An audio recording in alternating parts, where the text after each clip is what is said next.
করবে, বললাম যেটা আমি বিশ্বাস করতে পারতেছি না। ভাই একটা খাতার কাগজ বিছাই দিল, বিছাই দিয়ে ওষুধটা 2 ঢপ ওষুধ দেওয়ার পর আমি ওই কাগজের পরে যা দেখি এত পরিমাণ পোকা মরছে, মানে কাগজে আর জায়গা নাই, এমন মরা মরছে। যাক আমি ওই সেলটিমা মনে করলাম এর সাথে দিয়ে দিই, ভাই আমাকে বাড়ি দিল, বললো ভাই আপনার জমিতে একটু রোগ যখন হয়েছে দেওয়া দরকার নাই, আপনি সেলটিমাটা 2 দিন পরে দেন। আমি 2 দিন পরে না, আমি 5 দিন পরে দিয়েছিলাম। 5 দিন পরে দেওয়ার পর আল্লাহর রহমতে ওই ধানটা আমার খুবই ভালো, ভালোর চেয়েও ভালো। সেটা হচ্ছে যে আমার এই ওই বেটার ভুঁড়ালি গেলেই বুঝতে পারবে। হ্যাঁ সুন্দর, খুব ভালো ধান। এটা দেওয়া আজকে কতদিন হলো?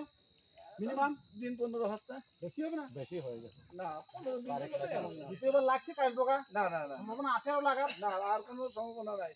তাহলে আপনাদের ঢাকা থেকে গোড়া পর্যন্ত একদম আমার চকচকে। কিন্তু কেউ নেয়নি। এই দাম টাম কেমন এই ওষুধটা ভালো কিন্তু কষাই কি কি মাপে নেবে তারপরে সিজন দিয়ে দুইজনের দিলে না ওষুধ না দিলেও লাগবে না বস্তু কথায় 2 ফুটা দেন। একটু ভালো ভালো আলো জায়গা চলে আসেন তো, আমরা আলো যাই।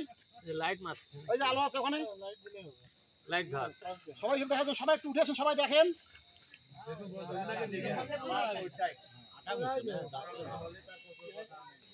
পানি এক পানি কিন্তু একা সরে অন্য যাচ্ছে। কোনো কাজ নয়। হ্যাঁ পানির সাথে ধরে যাচ্ছে আপনার ফসলের গায়ে যে ওষুধটা প্রয়োগ করবেন এটা অতিরিক্ত পানি ধরে যাচ্ছে, গাছে কচু ছড়িয়ে পাতার পড়বে। গায়ে পানি ধরে এবং যাচ্ছে। এটা দেওয়ার ফলে যদি আপনাদের দেওয়া থাকে, যদি আধা ঘন্টার মধ্যে বৃষ্টি আসে, বৃষ্টির পানিতে এই ওষুধটার মান নষ্ট